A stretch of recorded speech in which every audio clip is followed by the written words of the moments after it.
Hello ನಮಸ್ಕಾರ ಸ್ನೇಹಿತರೆ. ಜೋಗುಳದ ಬಾವಿಯ ಸತ್ಯವ್ವನ ದರ್ಶನ ಮುಗಿಸಿ ನಮ್ಮ ಪ್ರಯಾಣ ಹೊರಟಿತು ಯಲ್ಲಮ್ಮನ ಗುಡ್ಡದ ಕಡೆಗೆ. ಯಲ್ಲಮ್ಮನ ಗುಡ್ಡ ಜೋಗುಳದ ಬಾವಿಯಿಂದ 3 ಕಿಲೋಮೀಟರ್, ಸವದತ್ತಿಯಿಂದ 5 ಕಿಲೋಮೀಟರ್ ದೂರದಲ್ಲಿದೆ. ಯಲ್ಲಮ್ಮನ ಗುಡ್ಡಕ್ಕೆ ಸವದತ್ತಿಯಿಂದ ಜೋಗುಳದ ಬಾವಿಯಿಂದ ಬಸ್ಸಸ್ಸು ಸಿಗುತ್ತೆ. ಆದರೆ ಸಾಕಷ್ಟು ಶೇರ್ ಆಟೋಗಳಿರೋದ್ರಿಂದ ಬಸ್ಸಿಗೆ ಕಾಯೋ ಅವಶ್ಯಕತೆ ಇರಲ್ಲ. ಶೇರ್ ಆಟೋದಲ್ಲಿ ಜೋಗುಳದ ಬಾವಿಯಿಂದ ನೀವು ಯಲ್ಲಮ್ಮನ ಗುಡ್ಡಕ್ಕೆ ಹೋಗೋದಾದರೆ 20 ರುಪೀಸನ್ನು ತೊಗೋತಾರೆ. ಅದೇ ಸವದತ್ತಿಯಿಂದ ಯಲ್ಲಮ್ಮನ ಗುಡ್ಡಕ್ಕೆ ಹೋಗೋದಾದರೆ 30 ರುಪೀಸನ್ನು ತೊಗೋತಾರೆ. ನಾವು ಜೋಗುಳದ ಬಾವಿ ಸತ್ಯವನ ದರ್ಶನವನ್ನು ಮುಗಿಸಿ ಯಲ್ಲಮ್ಮನ ಗುಡ್ಡದ ಕಡೆ ಶೇರ್ ಆಟೋದಲ್ಲಿ ಹೊರಟೆವು.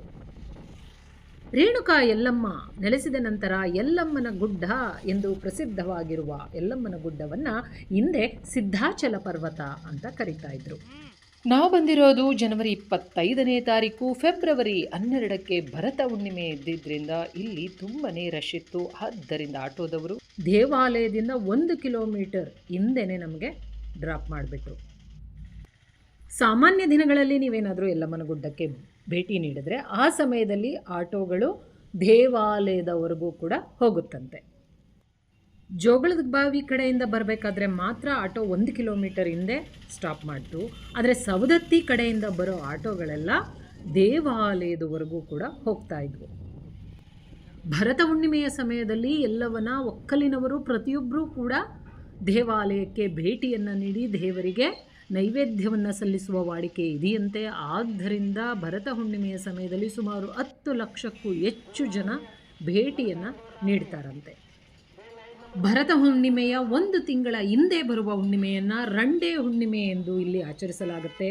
ಆ ರಂಡೆ ಹುಣ್ಣಿಮೆಯಿಂದ ಭರತ ಹುಣ್ಣಿಮೆಯವರೆಗೂ 1 ತಿಂಗಳ ಕಾಲ ಇಲ್ಲಿ ಜಾತ್ರೆ ನಡೆಯುತ್ತೆ. ರೇಣುಕಾದೇವಿ ವಿಧವೆಯಾದ ದಿನವನ್ನು ರಂಡೆ ಹುಣ್ಣಿಮೆ ಎಂದು, ರೇಣುಕಾದೇವಿ ಮತ್ತೆ ಮುತ್ತೈದೆಯಾದ ದಿನವನ್ನು ಬನದ ಹುಣ್ಣಿಮೆ ಎಂದು ಆಚರಿಸಲಾಗುತ್ತದೆ. ರೇಣುಕಾದೇವಿ ಯಾರು? ರೇಣುಕಾದೇವಿ ರೇಣುಕರಾಜನ ಮಗಳು, ಸಪ್ತ ಋಷಿಗಳಲ್ಲಿ ಒಬ್ಬರಾದ ಜಮದಗ್ನಿಯ ಪತ್ನಿ, ವಿಷ್ಣುವಿನ 6ನೇ ಅವತಾರವೆಂದೇ ಪರಿಗಣಿಸಲಾಗಿರುವ ಪರಶುರಾಮನ ತಾಯಿ. ಇನ್ನು ರೇಣುಕಾದೇವಿಯ ವಿವಾಹವನ್ನು ನೋಡೋದಾದರೆ ಪುರಾಣ ಮತ್ತು ಜಾನಪದ ಕಥೆಗಳು ರೇಣುಕಾದೇವಿಯ ಪತಿ ಜಮದಗ್ನಿ ಎಂದು ಒಪ್ಪಿಕೊಂಡರೂ ಕೂಡ ಅವಳ ಮದುವೆಯಾದ ಸಂದರ್ಭವನ್ನು ವಿಭಿನ್ನವಾಗಿ ಹೇಳುತ್ತವೆ. ಜಮದಗ್ನಿ ಮತ್ತು ರೇಣುಕಾದೇವಿಯ ವಿವಾಹ ಶಾಸ್ತ್ರೋಕ್ತವಾಗಿ ನಡೆಯುತ್ತೆಂದು ಪುರಾಣಗಳು ಹೇಳಿದರೆ, ಜನಪದ ಹಾಡುಗಳು ಇದನ್ನು ತದ್ವಿರುದ್ಧವಾಗಿ ಹೇಳುತ್ತವೆ. ಜಮದಗ್ನಿಯ ತೇಜಸ್ಸಿಗೆ ಮರುಳಾದ ಯಲ್ಲಮ್ಮ ಅವನನ್ನೇ ಮದುವೆಯಾಗಬೇಕೆಂದು ಹಠ ಮಾಡಿ ಜನರ ಸಮ್ಮತಿ ಇಲ್ಲದಿದ್ದರೂ ಕೂಡ ಅವನನ್ನೇ ಕೂಡಿಕೊಂಡಳು ಎಂದು ಜನಪದ ಹಾಡುಗಳು ಹೇಳುತ್ತವೆ. ದೇವಾಲಯದ ಬಳಿ ಬರ್ತಿದ್ದಾಗೆ ಇಡೀ ರೋಡೆಲ್ಲ ಒಳ್ಳೆ ಅರಿಶಿಣದಿಂದ ತುಂಬಿ ಹೋಗಿತ್ತು. ಹಿಂದೆ ರೇಣುಕಾದೇವಿಗೆ ಚರ್ಮರೋಗ ಬಂದಾಗ ಆಕೆ ಭಂಡಾರವನ್ನು ಹಚ್ಚಿಕೊಂಡು ಜೋಗುಳದ ಬಾವಿಯಲ್ಲಿ ನಿಂದಿದ್ದರಿಂದ ಅವಳ ರೋಗ ವಾಸಿಯಾಯಿತಂತೆ. ಆದ್ದರಿಂದ ಇಂದಿಗೂ ಕೂಡ ಇಲ್ಲಿಗೆ ಬರುವ ಭಕ್ತರು ಭಂಡಾರವನ್ನು ಕೊಂಡು ದೇವಾಲಯದ ಸುತ್ತಲೂ ಎರಚುತ್ತಾರೆ. ಒಮ್ಮೆ ಸಮುದ್ರ ಸ್ನಾನಕ್ಕೆಂದು ರೇಣುಕಾದೇವಿ ಸಮುದ್ರಕ್ಕೆ ಹೋದಾಗ ಅದೇ ಸಮಯದಲ್ಲಿ ಜಮದಗ್ನಿ ಋಷಿಗಳು ಕೂಡ ಸ್ನಾನಕ್ಕೆಂದು ಅದೇ ಸಮುದ್ರಕ್ಕೆ ಬಂದಿರ್ತಾರಂತೆ. ಆದರೆ ಇವರಿಬ್ಬರೂ ಕೂಡ ಒಬ್ಬರಿಗೊಬ್ಬರು ಕಾಣಿಸ್ತಿರೋದಿಲ್ಲ. ಒಬ್ಬರು ಬಂದಿರುವ ವಿಷಯ ಮತ್ತೊಬ್ಬರಿಗೆ ಗೊತ್ತಿರೋದಿಲ್ಲ. ನೋಡಿ, ಅಲ್ಲಲ್ಲಿ ಜೋಗತಿಯರು ರೇಣುಕಾ ಯಲ್ಲಮ್ಮನ ಒಂದು ಭಾವಚಿತ್ರ ಅಥವಾ ಫೋಟೋವನ್ನು ಇಟ್ಕೊಂಡು ಒಂದು ಬುಟ್ಟಿಯನ್ನು ಇಟ್ಕೊಂಡು ಕೂತಿರ್ತಾರೆ. ಇಲ್ಲಿ ಭಕ್ತಾದಿಗಳು ಬಂದು ಪಡುವಲಿಗೆಯನ್ನು ಇಡ್ತಾರೆ, ಅಂದರೆ ನೈವೇದ್ಯವನ್ನು ಮಾಡ್ತಾರೆ. ಸಮುದ್ರ ಸ್ನಾನದ ಸಮಯದಲ್ಲಿ ರೇಣುಕಾದೇವಿ ಮುಡಿದಿದ್ದಂತಹ ಮರುಗ ಜನನ ಪುನಕಗಳ ಕಂಪು ತಂಗಾಳಿಯಲ್ಲಿ ತೇಲಿ ಹೋಗಿ ಜಮದಗ್ನಿ ಋಷಿಯ ಮೂಗಿಗೆ ತಾಗಿತು. ಇಂತಹ ಒಂದು ಸುವಾಸನೆ ಯಾವ ಕನ್ನಿಕೆ ಮುಡಿದಿರುವ ಹೂವಿನಿಂದ ಬಂದಿರಬೇಕು ಎಂದು ಜಮದಗ್ನಿ ಋಷಿಗಳು ಯೋಚಿಸುತ್ತಿದ್ದಂತೆಯೇ ಅವರ ಮೈಯಿಂದ ಬೆವರ ಹನಿ ಜಾರಿ ನೀರಿನಲ್ಲಿ ಬಿದ್ದಿತು. ಅದು ಹೂವಿನಂತೆ ಹರಳಿ ತೇಲಿ ಬಂದು ರೇಣುಕೆಯ ದೇಹವನ್ನು ತಗುಲಿತಂತೆ. ಆಗ ಅವಳು ಗರ್ಭವತಿಯಾದಳು. ಯಲ್ಲಮ್ಮನ ದೇವಾಲಯ ಬೆಳಗ್ಗೆ 6:30ರಿಂದ ಸಂಜೆ 4:30ರವರೆಗೆ, ಮತ್ತೆ ಸಂಜೆ 6:30ರಿಂದ ರಾತ್ರಿ 10 ಗಂಟೆಯವರೆಗೆ ತೆರೆದಿರುತ್ತಂತೆ ಸಾಮಾನ್ಯ ಸಮಯಗಳಲ್ಲಿ. ಆದರೆ ಜಾತ್ರಾ ಸಮಯದಲ್ಲಿ ಬೆಳಗ್ಗೆ 6:30ರಿಂದ ರಾತ್ರಿ 10 ಗಂಟೆವರೆಗೂ ದರ್ಶನಕ್ಕೆ ಅವಕಾಶ ಇರುತ್ತೆ. ಚಾಲುಕ್ಯ ಮತ್ತು ರಾಷ್ಟ್ರಕೂಟ ಶೈಲಿಯಲ್ಲಿ ನಿರ್ಮಾಣವಾಗಿರುವ ಈ ದೇವಾಲಯವನ್ನು ಕ್ರಿಸ್ತಶಕ 1514ರಲ್ಲಿ ರಾಯಭಾಗಿನ ಬೊಮ್ಮಪ್ಪ ನಾಯಕ ಎಂಬುವರು ನಿರ್ಮಾಣ ಮಾಡಿಸಿದರಂತೆ. ಜೈನ ವಾಸ್ತುಶಿಲ್ಪದಲ್ಲಿ ಕೆತ್ತಲಾಗಿರುವ ಕೆತ್ತನೆಗಳಿಗೆ ಒಂದು ಉತ್ತಮ ಉದಾಹರಣೆ ಯಲ್ಲಮ್ಮನ ದೇವಾಲಯ. ಭಾರತೀಯ ಪುರಾತತ್ವ ಸಂಶೋಧನೆಯ ಪ್ರಕಾರ ಈ ದೇವಾಲಯ ಕ್ರಿಸ್ತಶಕ 8ರಿಂದ 11ನೇ ಶತಮಾನದವರೆಗೆ ರಾಷ್ಟ್ರಕೂಟ ಮತ್ತು ಕೊನೆಯ ಚಾಲುಕ್ಯರ ಯುಗದಲ್ಲೂ ಕೂಡ ಈ ದೇವಾಲಯ ಅಸ್ತಿತ್ವದಲ್ಲಿತ್ತಂತೆ. ಚಾಲುಕ್ಯರ ಕಾಲದಲ್ಲಿ ಯಲ್ಲಮ್ಮನನ್ನು ಫಲವಂತಿಕೆಯ ಆರಾಧ್ಯ ಮೂರ್ತಿಯಾಗಿ ಪೂಜಿಸಲಾಗ್ತಾ ಇತ್ತಂತೆ. ನೋಡಿ, ಇಲ್ಲೇ ಭಂಡಾರ ಮಾರ್ತಿರ್ತಾರೆ. ಒಂದು ಭಂಡಾರದ ಪ್ಯಾಕೆಟು 10 ರೂಪಾಯಿ. ಮದುವೆಯಾಗದೆ ಗರ್ಭವತಿಯಾದಂತಹ ರೇಣುಕೆ ಸಮಾಜ ಬಾಹಿರಳಾಗಿ ಕಾಡು ಮೇಡುಗಳನ್ನು ಸುತ್ತುತ್ತಾ ಜೋಗುಳದ ಬಾವಿಯ ಸತ್ಯವನಹಳ್ಳಿಗೆ ಬರುತ್ತಾಳೆ. ಸತ್ಯವನ ಆಶ್ರಯದಲ್ಲಿ ರೇಣುಕೆ ಪರಶುರಾಮನಿಗೆ ಜನ್ಮವನ್ನ ನೀಡುತ್ತಾಳೆ. ಸತ್ಯವ್ವ ರೇಣುಕೆಯ ಬಾಣಂತನದ ಜವಾಬ್ದಾರಿಯನ್ನು ಹೊರುತ್ತಾಳೆ. ಸಾಲಿನಲ್ಲಿ ಸಾಗಬೇಕಾದ್ರೆ ಯಲ್ಲಮ್ಮನ ಭಕ್ತರು ಯಲ್ಲಮ್ಮನ ಪದಗಳನ್ನು ಹಾಡ್ತಾ ಇದ್ರು. ಕೇಳೋದಕ್ಕೆ ತುಂಬಾ ಚೆನ್ನಾಗಿತ್ತು. ತಂದೆ ಇಲ್ಲದ ಪರಶುರಾಮ ಬಹಳ ತುಂಟನಾಗಿ ಬೆಳೆದು ಒಂದು ದಿನ ಅನೇಕ ಜನ ಹೆಂಗಳೆಯರು ಒಳಗೆ ಹೋಗಿ ತುಂಬಿದ ಕೊಡವನ್ನು ತಲೆಯ ಮೇಲಿಟ್ಟುಕೊಂಡು ಮನೆಗೆ ಮರಳುತ್ತಿದ್ದಾಗ ಸುಮ್ಮನಿರದೆ ಗೋಲಿಯೊಂದರಿಂದ ಒಬ್ಬಳು ಹೊತ್ತು ತರುತ್ತಿದ್ದ ಮಡಿಕೆಗೆ ಗುರಿಯಿಟ್ಟು ಹೊಡೆದ. ಕೂಡಲೇ ಮಡಿಕೆ ಒಡೆದು ನೀರೆಲ್ಲ ಚೆಲ್ಲಾಪಿಲ್ಲಿಯಾಗಿ ಹರಿಯಿತು. ಸಿಟ್ಟಿಗೆದ್ದ ಆಕೆ ಪರಶುರಾಮನಿಗೆ ತಂದೆಯಿಲ್ಲದ ಮಳ ಇವನ ಉರಿತವೆಷ್ಟೋ ಎಂದು ಸಾಪಳಿಸುತ್ತಾಳೆ. ತಂದೆಯಿಲ್ಲದ ಮಳ ಎಂಬ ಮಾತನ್ನು ಕೇಳಿದ ತಕ್ಷಣ ಪರಶುರಾಮ ತಾಯಿ ಇದ್ದಲ್ಲಿಗೆ ಓಡಿ ಬಂದು ತನ್ನ ತಂದೆಯನ್ನು ತೋರಿಸಲೇಬೇಕೆಂದು ಹಠ ಮಾಡುತ್ತಾನೆ. ಯಲ್ಲಮ್ಮನಿಗೆ ದಿಕ್ಕು ತೋಚದಂತಾಗುತ್ತದೆ. ಆಗ ಅವಳು ನಿನ್ನನ್ನು ಹೂಸೊಂಕಿ ಹಡೆದಿರುವೆ ಎಂದು ಹೇಳುತ್ತಾಳೆ. ಅದಕ್ಕೆ ಒಪ್ಪದ ಅವನು ಹೂಸೊಂಕಿ ನನಗೆ ತಮ್ಮನನ್ನೋ ತಂಗಿಯನ್ನೋ ಹಡೆದುಕೊಡು ಎಂದು ಸವಾಲು ಹಾಕುತ್ತಾನೆ. ಆಗ ರೇಣುಕಾದೇವಿ ನಿನ್ನನ್ನು ದೇವರ ಪುಣ್ಯದಿಂದ ಹಡೆದೆ ಎನ್ನಲು ಪರಶುರಾಮ ಅದಕ್ಕೆ ಒಪ್ಪದೆ ನೀನು ಗರತಿಯಲ್ಲ ಎಂದು ಹೇಳಿ ಕಾಟವನ್ನು ಕೊಡುತ್ತಾನೆ. ಅವನ ಕಾಟವನ್ನು ತಾಳಲಾರದೆ ರೇಣುಕೆ ಸಮಗಾರನ ಬಾವಿಯಲ್ಲಿ ಅವಿತುಕೊಂಡರೂ ಆತ ಬಿಡುವುದಿಲ್ಲ. ಅವನ ಕಿರುಕುಳವನ್ನು ತಾಳಲಾರದಂತಹ ರೇಣುಕಾದೇವಿ ಮಗನೇ ನಿನ್ನ ಸೊಲ್ಲು ಕೇಳುವುದು ನನಗೆ ಬೇಡ ಎಂದು ಶಾಪವನ್ನು ಕೊಡುತ್ತಾಳೆ. ಆದ್ದರಿಂದಲೇ ಇಂದಿಗೂ ಕೂಡ ಯಲ್ಲಮ್ಮನ ಗುಡಿಯಲ್ಲಿ ನಿಂತು ಮಾತನಾಡಿದ್ದು ಪರಶುರಾಮರ ಗುಡಿಯಲ್ಲಿರುವವರಿಗೂ, ಪರಶುರಾಮನ ಗುಡಿಯಲ್ಲಿ ನಿಂತು ಮಾತನಾಡಿದರೆ ಯಲ್ಲಮ್ಮನ ಗುಡಿಯಲ್ಲಿರುವವರಿಗೂ ಕೇಳಿಸುವುದಿಲ್ಲವಂತೆ. ದೇವಾಲಯ ತುಂಬ ರಶ್ ಇದ್ದಿದ್ದರಿಂದ ನಾವು ಸಾಲಿನಲ್ಲಿ ನಿಂತು ದೇವಿಯ ದರ್ಶನ ಮುಗಿಸಿ ಬರೋ ಅಷ್ಟರಲ್ಲಿ 1.5 ಗಂಟೆಗಳ ಸಮಯ ಬೇಕಾಯಿತು.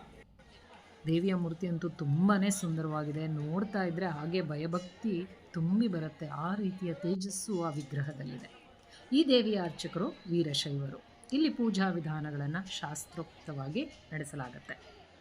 ದೇವಾಲಯ ಚಾಲುಕ್ಯ ಶಿಲ್ಪ ಮಾದರಿಯಲ್ಲಿದ್ದು ಮುಖಮಂಟಪ, ನವರಂಗ, ಶುಕನಾಸಿ, ಗರ್ಭಗುಡಿಯಿಂದ ಕೂಡಿದೆ. ಈ ಒಂದು ದೇವಾಲಯಕ್ಕೆ 3 ಪ್ರವೇಶ ದ್ವಾರಗಳಿವೆ. ಇಲ್ಲಿ ರೇಣುಕೆಗೆ ತನ್ನ ಗಂಡ ಯಾರೆಂದು ತಿಳಿಯದು. ಇನ್ನು ಪರಶುರಾಮರಿಗೆ ತಂದೆ ಯಾರೆಂದು ಹೇಗೆ ತೋರಿಸಿಯಾಳು? ಇಂತಹ ಸಂದರ್ಭದಲ್ಲಿ ನಾರದರು ಬಂದು ಇವರಿಬ್ಬರನ್ನು ಜಮದಗ್ನಿ ಇದ್ದಲ್ಲಿಗೆ ಕರೆದೊಯ್ದು ಅವರ ಸಂದೇಹವನ್ನು ಪರಿಹರಿಸುತ್ತಾರೆ. ಶಿವನ ಅನುಗ್ರಹದಿಂದ ಜಮದಗ್ನಿ ಮತ್ತು ಯಲ್ಲಮ್ಮರ ಉದರದಲ್ಲಿ ಜನಿಸಿದವರು ಪರಶುರಾಮನೆಂದು ಹೇಳಲು ಆಗ ಪರಶುರಾಮನಲ್ಲಿ ಜ್ಞಾನೋದಯವಾಗುತ್ತದೆ. ಆಗ ಪರಶುರಾಮರು ತನ್ನ ತಾಯಿಗೆ ಸುಮ್ಮನೆ ಅಪವಾದ ಕೊಟ್ಟು ಬಿಟ್ಟೆನಲ್ಲ ಎಂದು ಪಶ್ಚಾತ್ತಾಪ ಪಡುವರು. ಆದುದರಿಂದಲೇ ಯಲ್ಲಮ್ಮನ ಗುಡಿಯ ಸಮೀಪದಲ್ಲಿರುವ ಪರಶುರಾಮರ ಗುಡಿಯಲ್ಲಿ ಪರಶುರಾಮರು ಕೈಯಲ್ಲಿ ಚೌಡಿಕೆಯನ್ನು ಹಿಡಿದು ದೇವಿಯ ಸ್ತುತಿ ಮಾಡುತ್ತಾ ನಿಂತಿರುವುದನ್ನು ಕಾಣಬಹುದು. ಇನ್ನೂ ಮತ್ತೊಂದು ಕಥೆಯ ಪ್ರಕಾರ ಮಹಾತಪಸ್ವಿಯಾದ ಜಮದಗ್ನಿಗೆ ಇನ್ನೂ ಉಗ್ರವಾದ ತಪಸ್ಸನ್ನು ಮಾಡಿ ಮಹಿಮಾವಂತನಾಗಬೇಕೆಂಬ ಬಯಕೆ ಉಂಟಾಗಿ ಆಗ ಆತ ಯಾರಿಗೂ ತಿಳಿಯದೆ ಒಂದು ಸ್ಥಳಕ್ಕೆ ಹೋಗಬೇಕೆಂದು ನಿಶ್ಚಯಿಸಿ ತಾನು ಹೋದ ವಿಷಯವನ್ನು ಯಾರಿಗೂ ಹೇಳಬಾರದೆಂದು ಯಲ್ಲಮ್ಮನಿಗೆ ಕಟ್ಟಪ್ಪಣೆ ಮಾಡಿ ಹೊರಟು ಹೋಗುತ್ತಾರೆ. ಯಲ್ಲಮ್ಮ ಜಮದಗ್ನಿ ಮೂರ್ತಿಯನ್ನು ಮಾಡಿ ಅದನ್ನು ಪೂಜಿಸುತ್ತಾ ಕುಳಿತಳು. ಆಗ ಆಕೆ ತುಂಬು ಬಸರಿಯಾಗಿದ್ದು ಅತ್ತಿತ್ತ ಅಲೆದಾಡುತ್ತಾ ಸತ್ಯವನ ಆಶ್ರಯದಲ್ಲಿ ಬಂದು ಪರಶುರಾಮನನ್ನು ಹಡೆದು ದೊಡ್ಡವನನ್ನಾಗಿ ಮಾಡುತ್ತಾಳೆ. ಪರಶುರಾಮರಿಗೆ ತಿಳುವಳಿಕೆ ಬಂದೊಡನೆ ರೇಣುಕಾದೇವಿಯ ಬಳಿಗೆ ಹೋಗಿ ತನ್ನ ತಂದೆ ಯಾರೆಂದು ತೋರಿಸು ಎಂದು ಪೀಡಿಸತೊಡಗಿದಾಗ ರೇಣುಕಾದೇವಿಯು ಜಮದಗ್ನಿಯ ಮೂರ್ತಿಯನ್ನು ತೋರಿಸಿ ಇವರೇ ನಿಮ್ಮ ತಂದೆ ಎಂದು ಹೇಳಲು ಅದಕ್ಕೆ ಪರಶುರಾಮರು ಒಪ್ಪುವುದಿಲ್ಲ. ಆಗ ರೇಣುಕಾದೇವಿ ತನ್ನ ಪತಿದೇವ ಸತ್ತು ಹೋದರು, ಇದೇ ಅವರ ಪ್ರತೀಕ ಎಂದು ಮೂರ್ತಿಯನ್ನು ತೋರಿಸಲು ಅದಕ್ಕೆ ಪರಶುರಾಮರು ಒಪ್ಪುವುದಿಲ್ಲ. ನನ್ನ ತಂದೆ ತೀರಿಕೊಂಡಿದ್ದರೆ ನಿಮ್ಮ ಕೈಯಲ್ಲಿ ಬಳೆ ಏಕೆ ಇಟ್ಟುಕೊಂಡಿರುವೆ ಎಂದು ಪ್ರಶ್ನಿಸಲು ದಿಕ್ಕು ತೋಚದಂತಾದ ಎಲ್ಲಮ್ಮ ತನ್ನ ಬಳೆಗಳನ್ನು ಒಡೆದು ಹಾಕುತ್ತಾರೆ. ಆ ದಿನ ಹೊಸ್ತಿಲ ಹುಣ್ಣಿಮೆಯಾಗಿರುತ್ತದೆ.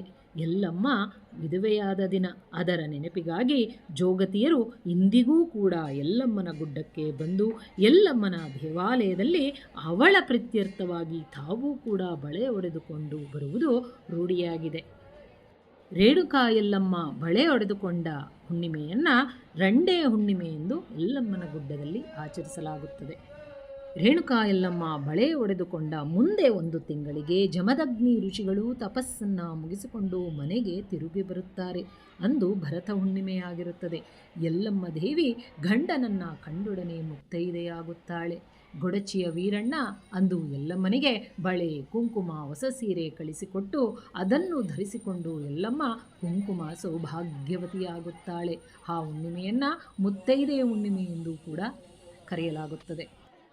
ಹೊಸ್ತಿಲ ಹುಣ್ಣಿಮೆಯೆಂದು ಬಳೆಯನ್ನು ಹೊಡೆದುಕೊಂಡು ಹೋದ ಜೋಗತಿಯರು ಪುನಃ ಭರತ ಹುಣ್ಣಿಮೆಯೆಂದು ಎಲ್ಲಮ್ಮನ ಗುಡ್ಡಕ್ಕೆ ಬಂದು ಎಲ್ಲಮ್ಮನನ್ನು ದರ್ಶನ ಮಾಡಿ ಪುನಃ ಕುಂಕುಮ ಬಳೆ ಧರಿಸಿಕೊಂಡು ನಿತ್ಯ ಮುತ್ತೈದೆಯರಾಗುತ್ತಾರೆ. ಈ ಪದ್ಧತಿ ಇಂದಿಗೂ ಕೂಡ ಎಲ್ಲಮ್ಮನ ಗುಡ್ಡದಲ್ಲಿ ನಡೆದುಕೊಂಡು ಬಂದಿದೆ. ಆದ್ದರಿಂದಲೇ ರಂಡೆ ಹುಣ್ಣಿಮೆಯಿಂದ ಮುತ್ತೈದೆ ಹುಣ್ಣಿಮೆಯವರೆಗೂ ಎಲ್ಲಮ್ಮನ ಗುಡ್ಡದಲ್ಲಿ 1 ತಿಂಗಳ ಜಾತ್ರಾ ಮಹೋತ್ಸವವಿರುತ್ತದೆ. ಇನ್ನು ಪುರಾಣದ ಪ್ರಕಾರ ಕೈಲಾಸದಲ್ಲಿರುವ ಪರಶಿವನ ಕುಡಿ ಉಬ್ಬಿನ ಬೆವರಿನಿಂದ ಜನಿಸಿದವಳು ಎಲ್ಲಮ್ಮ. ಪಾರ್ವತಿಯ ಅಪ್ಪಣೆಯ ಮೇರೆಗೆ ಲೋಕ ಕಲ್ಯಾಣಕ್ಕಾಗಿ ಭುವಿಯಲ್ಲಿ ಅವತರಿಸಿದ ಶಿವಪುತ್ರಿಯಾದ ಎಲ್ಲಮ್ಮ ಗೊಡಚಿ ವೀರಣ್ಣನ ತಂಗಿ ಎಂದು ಭಕ್ತರು ಭಾವಿಸುತ್ತಾರೆ. ಎಲ್ಲಮ್ಮ ಮೊದಲು ಬಂದದ್ದು 7 ಕೊಳ್ಳಕ್ಕೆ. ಅಲ್ಲಿಯೇ ನಿಂತು ಉಗ್ರ ತಪಸ್ಸು ಮಾಡಿ ಮಹಾಮಹಿಮವಂತಳಾದಳು. ಜಮದಗ್ನಿಯ ಋಷಿಯನ್ನ ಮದುವೆಯಾಗಿ ಉತ್ತಮ ಗೃಹಿಣಿಯಾದಳು. ಎಲ್ಲಮ್ಮನ ದರ್ಶನ ಮುಗಿಸಿ ಎಲ್ಲಮ್ಮನ ದೇವಾಲಯದ ಹಿಂಭಾಗದಲ್ಲಿರುವ ಪರಶುರಾಮರ ಗುಡಿಯ ಕಡೆಗೆ ಹೊರಟಿದ್ದೇವೆ. ಕಾರ್ತ್ಯವೀರ್ಯನು ಬೇಟೆಗೆಂದು ಬಂದು ಜಮದಗ್ನಿಯ ಬಳಿಯಿದ್ದ ಕಾಮಧೇನುವನ್ನು ಕಂಡು ಅದನ್ನು ದೊರಕಿಸಿಕೊಳ್ಳಲು ಪ್ರಯತ್ನಪಟ್ಟು ಜಮದಗ್ನಿ ಅದನ್ನು ಕೊಡಲು ಒಪ್ಪದಿದ್ದಾಗ ಕಾರ್ತ್ಯವೀರ್ಯನು ಜಮದಗ್ನಿಯನ್ನು ಕೊಂದು ಕಾಮಧೇನನ್ನು ತೆಗೆದುಕೊಂಡು ಹೋಗುತ್ತಾನೆ. ಅಂದು ಹೊಸ್ತಿಲ ಹುಣ್ಣಿಮೆಯಾಗಿರುತ್ತದೆ. ಅಂದು ರೇಣುಕಾದೇವಿ ವಿಧವೆಯಾದ ದಿನ ಅದನ್ನು ರಂಡೆ ಹುಣ್ಣಿಮೆ ಎಂದು ಕರೆಯಲಾಗುತ್ತದೆ. ನಂತರದಲ್ಲಿ ತಂದೆಯ ಮರಣದ ವಾರ್ತೆಯನ್ನು ಕೇಳಿದ ಪರಶುರಾಮರು ಕಾರ್ತ್ಯವೀರ್ಯನ ರಾಜಧಾನಿಗೆ ಹೋಗಿ ತನ್ನ ತಂದೆಯನ್ನು ಕೊಂದಂತಹ ಕಾರ್ತ್ಯವೀರ್ಯನನ್ನು ಕೊಂದು ಅವನ ರಕ್ತವನ್ನು ತಂದು ಜಮದಗ್ನಿಯ ದೇಹಕ್ಕೆ ಲೇಪಿಸಲು ಜಮದಗ್ನಿಗೆ ಜೀವ ಬಂದಂತೆ. ಅಂದು ಭರತ ಹುಣ್ಣಿಮೆಯಾಗಿತ್ತು. ಅಂದು ಮತ್ತೆ ರೇಣುಕಾದೇವಿ ಮುತ್ತೈದೆಯಾದಳು. ಆದ್ದರಿಂದಲೇ ಅದು ಮುತ್ತೈದೆ ಹುಣ್ಣಿಮೆ ಎಂದು ಪ್ರಸಿದ್ಧವಾಗಿದೆ ಎಂದು ಹೇಳಲಾಗುತ್ತದೆ. ಪರಶುರಾಮರ ದೇವಾಲಯದಿಂದ ಹೊರಗಡೆ ಬರ್ತಿದ್ದಾಗೆ ಎದುರಿಗೆ ಎಣ್ಣೆ ಹೊಂಡಕ್ಕೆ ದಾರಿ ಅಂತ ಹಾಕಿರ್ತಾರೆ. ಅದರಲ್ಲಿ ಮುಂದೆ ಹೋದರೆ ಅಲ್ಲಿ ಮುಂದೆ ಗಣಪನ ದೇವಾಲಯವಿದೆ. ಗಣಪನ ದರ್ಶನ ಮಾಡಿಕೊಂಡು ಮುಂದೆ ಹೋದರೆ ಅಲ್ಲಿ ಎಲ್ಲಮ್ಮನ ಗುಡಿಯ ಮೇಲ್ಗಡೆ ಗುಡ್ಡದಿಂದ ಒಂದು ಪುಟ್ಟ ಜರಿ ಹರಿದು 3 ಹೊಂಡಗಳ ರೀತಿ ಆಗಿದೆ. ಎಲ್ಲಮ್ಮನ ದೇವಿಯ ಅಭ್ಯಂಜನಕ್ಕೆ ಎಣ್ಣೆ, ಅರಿಶಿನ, ಕುಂಕುಮ ಬಳಸೋದ್ರಿಂದ ಈ 3 ಹೊಂಡಗಳಿಗೆ ಎಣ್ಣೆ ಹೊಂಡ, ಅರಿಶಿನ ಹೊಂಡ, ಕುಂಕುಮ ಹೊಂಡ ಅಂತ ಕರೀತಾರೆ. ದೇವಿಯ ದರ್ಶನಕ್ಕೆ ಬಂದ ಭಕ್ತರು ಏನು ಮಾಡ್ತಾರೆ, ಮೊದಲಿಗೆ ಈ ಹೊಂಡಗಳ ಬಳಿಗೆ ಬಂದು ಹೊಂಡಗಳ ನೀರನ್ನು ಪಡೆದು ಸ್ನಾನ ಮಾಡಿ ಅನಂತರ ಅವರು ದೇವಾಲಯಕ್ಕೆ ಹೋಗ್ತಾರೆ. ಇಲ್ಲಿ ಸ್ನಾನ ಮಾಡೋದಕ್ಕಂತ ಸಪ್ರೇಟ್ ಪ್ಲೇಸ್ ಏನಿಲ್ಲ, ಓಪನ್ ಪ್ಲೇಸಲ್ಲೇ ಸ್ನಾನ ಮಾಡ್ತಾಯಿದ್ರು ಎಲ್ಲರೂ. ನಮ್ಮದು ದೇವಿಯ ದರ್ಶನ ಆಗಿತ್ತು, ಆದ್ದರಿಂದ ನಾವು ಆ ಹೊಂಡಗಳ ನೀರನ್ನು ಹಾಗೆ ತಲೆ ಮೇಲೆ ತೀರ್ಥದ ರೀತಿ ಹಾಕಿಸ್ಕೊಂಡ್ವಿ. ಎಣ್ಣೆ ಹೊಂಡದಿಂದ ವಾಪಸ್ ಬಂದರೆ ಪರಶುರಾಮರ ಗುಡಿಯ ಒಂದು ಮುಂಭಾಗದಲ್ಲಿಯೇ ವೀರಶೈವ ಪವಾಡ ಪುರುಷ ರೇವಣಸಿದ್ದೇಶ್ವರ ದೇವಾಲಯವಿದೆ. ರೇವಣಸಿದ್ದೇಶ್ವರ ದೇವಾಲಯಕ್ಕೆ ಹೋಗಿ ರೇವಣಸಿದ್ದೇಶ್ವರನ ದರ್ಶನವನ್ನು ಮುಗಿಸಿ ಹೊರಬರ್ತಿದ್ದಾಗೆ ಹೊರಗಡೆ ಯಾರೋ ಎಲ್ಲಮ್ಮನ ಭಕ್ತರು ಪಡವಲಿಗೆ ಇಡೋದಕ್ಕೆ ಅಂದರೆ ನೈವೇದ್ಯ ಇಡೋದಕ್ಕೆ ಸಿದ್ಧ ಮಾಡ್ತಾಯಿದ್ರು. ಅದನ್ನು ನೋಡಿಕೊಂಡು ಹಾಗೆ ನಾವು ಮಾತಂಗಿ ಗುಡಿಯ ಕಡೆಗೆ ಹೊರಟೆವು. ಮಾತಂಗಿ ಗುಡಿ ರೇವಣಸಿದ್ದೇಶ್ವರ ಗುಡಿಯಿಂದ 200 ಮೀಟರ್ಸ್ ದೂರದಲ್ಲಿದೆ. ಈ ಮಾತಂಗಿ ಯಾರು ಅಂದರೆ ಸವದತ್ತಿಯಲ್ಲಿ ಒಬ್ಬ ಶ್ರೀಮಂತ ಒಕ್ಕಲಿಗನಿದ್ದ. ಅವನು ಮಹಾಲೋಭಿಯಂತೆ, ಕೈ ಎತ್ತಿ ಯಾರಿಗೂ ದಾನ ಮಾಡ್ತಿರಲ್ಲ. 1 ವರ್ಷ ದೇವಿಯ ಶಾಪದಿಂದಲೋ ಕೋಪದಿಂದಲೋ ಮಳೆ ಬರದೆ ಬೆಳೆ ಆಗದೆ ಜನರು ಕೂಳು ಕೂಳು ಎಂದು ಅರಚುವಂತಾಗಿರುತ್ತೆ. ಅಂತಹ ಒಂದು ಸಂದರ್ಭದಲ್ಲಿ ಶ್ರೀಮಂತ ರೈತ ಏನು ಮಾಡ್ತಾನೆ, ಮಳೆ ಸುರಿಸಿ ಬೆಳೆ ತರಿಸಿದರೆ ನಿನಗೆ ಒಂದು ಪಡಿ ಜೋಳವನ್ನು ಕೊಡುತ್ತೇನೆಂದು ಎಲ್ಲಮ್ಮನಿಗೆ ಹರಕೆಯನ್ನು ಕಟ್ಕೊಳ್ತಾನೆ. ನಂತರದಲ್ಲಿ ಎಲ್ಲಮ್ಮನ ದಯದಿಂದ ಎನ್ನುವಂತೆ ಮಳೆ ಬಂದು ಬೆಳೆ ಸಮೃದ್ಧವಾಗಿ ಬರುತ್ತೆ. ಆದರೆ ರೈತ ಮಾತ್ರ ಹರಕೆಯ ಪಡಿ ಜೋಳವನ್ನು ಎಲ್ಲಮ್ಮನಿಗೆ ಕೊಡುವುದೇ ಇಲ್ಲ. ಎಲ್ಲಮ್ಮ ವೇಷ ಮರೆಸಿಕೊಂಡು ಆ ರೈತನ ಕಣಕ್ಕೆ ಹೋಗಿ ಭಿಕ್ಷೆ ಬಿಡ್ತಾಳೆ. ಆದರೆ ರೈತ ಮಾತ್ರ ಏನನ್ನು ಕೊಡೋದಿಲ್ಲ, ಗದರಿಸಿ ಕಳಿಸ್ಬಿಡ್ತಾನೆ. ನೋಡಿ, ಇದೇ ಮಾತಂಗಿಯ ಗುಡಿ. ಎಲ್ಲಮ್ಮನಿಗೆ ಹೋಗುವ ಮೊದಲು ಎಲ್ಲಮ್ಮನ ಭಕ್ತರೆಲ್ಲ ಮೊದಲಿಗೆ ಮಾತಂಗಿಗೆ ಪಡವಲಿಗೆಯನ್ನು ಇಟ್ಟು ಅನಂತರ ಎಲ್ಲಮ್ಮನಿಗೆ ಹೋಗ್ತಾರೆ. ಆಗ ಎಲ್ಲಮ್ಮ ಮುಂದೆ ಸಾಗಿ ರೈತನ ಹೊಲದಲ್ಲಿದ್ದ 4 ಬದನೆಕಾಯಿ, ಉಳ್ಳಾಗಡ್ಡಿ, ಹಸಿಮೆಣಸಿನಕಾಯಿನ ಕಿತ್ಕೊಂಡು ಹೋಗ್ತಾಳೆ. ಇದನ್ನು ನೋಡಿದಂತಹ ರೈತ ಕಳ್ಳಿ ಕಳ್ಳಿ ಎಂದು ಅವಳನ್ನು ಓಡಿಸ್ಕೊಂಡು ಹೋಗ್ತಾನೆ. ಆದರೆ ಎಲ್ಲಮ್ಮ ರೈತನ ಕಣ್ಣನ್ನು ತಪ್ಪಿಸಿ ಸಮೀಪದಲ್ಲೇ ಇದ್ದಂತಹ ಮಾದರ ಮಾತಂಗಿಯ ಮನೆಯಲ್ಲಿ ಅವಿತುಕೊಂಡು ನಾನಿಲ್ಲಿರುವುದನ್ನು ಯಾರಿಗೂ ಹೇಳ್ಬೇಡ ಅಂತ ಮಾತಂಗಿಗೆ ಕೇಳ್ಕೊತಾಳೆ. ನಂತರ ರೈತ ಮಾತಂಗಿಯ ಮನೆಗೆ ಬಂದು ಕಳ್ಳಿಯನ್ನು ಎಲ್ಲಿ ಬಚ್ಚಿಟ್ಟಿರುವೆ ಎಂದು ಮಾತಂಗಿಯನ್ನು ಹೊಡಿತಾನೆ. ಆಗ ಎಲ್ಲಮ್ಮ ಹೊರಗೆ ಬಂದು ನಿರಪರಾಧಿಯಾದ ಮಾತಂಗಿಯನ್ನು ಹೊಡೆದ ನಿನಗೆ ರೋಗ ಬರಲಿ ಅಂತ ಶಾಪವನ್ನು ಕೊಡ್ತಾಳೆ. ನಂತರ ಎಲ್ಲಮ್ಮ ಮಾತಂಗಿಯನ್ನು ಕರೆದೊಯ್ದು ತನ್ನ ಸಮೀಪದಲ್ಲಿಯೇ ಇರಿಸಿಕೊಂಡು ನನ್ನ ಎಡೆ ಮೊದಲು ನಿನಗೆ ಸಲ್ಲಲಿ ಎಂದು ಆಶೀರ್ವಾದವನ್ನು ನೀಡ್ತಾಳೆ. ಆದ್ದರಿಂದಲೇ ಇಂದಿಗೂ ಕೂಡ ಎಲ್ಲಮ್ಮನ ದರ್ಶನಕ್ಕೆ ಬರುವ ಭಕ್ತರು ಮೊದಲು ಮಾತಂಗಿಯ ಗುಡಿಗೆ ಹೋಗಿ ಮೊದಲ ಬುತ್ತಿಯನ್ನು ಎಡೆ ಮಾಡಿ ಮಾತಂಗಿಯ ಪಡಿಲಿಗೆ ಎಂದು ಮಾತಂಗಿಗೆ ಪಡಿಲಿಗೆಯನ್ನು ಅರ್ಪಿಸುತ್ತಾರೆ. ಅನಂತರವೇ ಎಲ್ಲಮ್ಮನ ದೇವಾಲಯಕ್ಕೆ ತೆರಳಿ ಎಲ್ಲಮ್ಮನಿಗೆ ಪಡಿಲಿಗೆಯನ್ನು ಅರ್ಪಿಸುತ್ತಾರೆ. ಮಾತಂಗಿಯ ದರ್ಶನವನ್ನು ಮಾಡಿಕೊಂಡು ಹಾಗೆ ಸ್ವಲ್ಪ ಮುಂದೆ ಬಂದರೆ ಗುಡ್ಡದ ಆಸು ಬಂಡೆಯ ಮೇಲೆ ಎಕ್ಕಯ್ಯ ಜೋಗಯ್ಯರ ಪಾದಗಳಿವೆ, ಅದನ್ನು ನೋಡಬಹುದು. ಎಕ್ಕಯ್ಯ ಜೋಗಯ್ಯರ ಪಾದಗಳನ್ನು ನೋಡಿಕೊಂಡು ಹಾಗೆ ಸ್ವಲ್ಪ ಮುಂದೆ ಹೋದರೆ ಅಲ್ಲಿ ಜಮದಗ್ನಿಯ ಗುಡಿಯನ್ನು ನೋಡಬಹುದು. ಜಮದಗ್ನಿ ಎಲ್ಲಮ್ಮಳ ಪತಿ.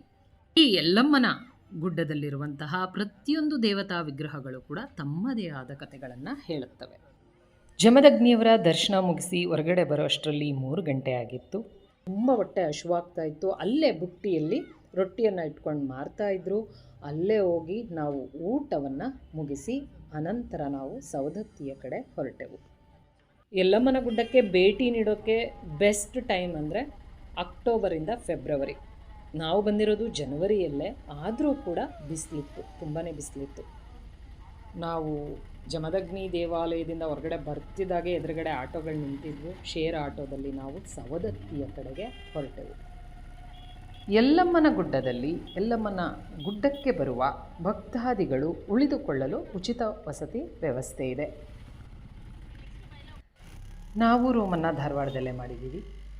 ಆದ್ದರಿಂದ ಎಲ್ಲಮ್ಮನ ಗುಡ್ಡದಲ್ಲಿ ಉಳಿದುಕೊಳ್ಳಲಿಲ್ಲ. ಅಲ್ಲದೆ ಎಲ್ಲಮ್ಮನ ದರ್ಶನವನ್ನು ಮುಗಿಸಿ ನಾವು ಈಗ ಹೊರಟಿರುವುದು ಸವದತ್ತಿಯ ಕೋಟೆಯ ಕಡೆಗೆ. ನನ್ನ ಜೊತೆ ಎಲ್ಲಮ್ಮನ ಕ್ಷೇತ್ರದ ದರ್ಶನ ಮಾಡಿದ ನಿಮ್ಮೆಲ್ಲರಿಗೂ ಎಲ್ಲಮ್ಮನ ಆಶೀರ್ವಾದ ಸಿಗಲಿ ಎಂದು ಆ ದೇವಿಯಲ್ಲಿ ಕೇಳಿಕೊಳ್ಳುತ್ತೇನೆ.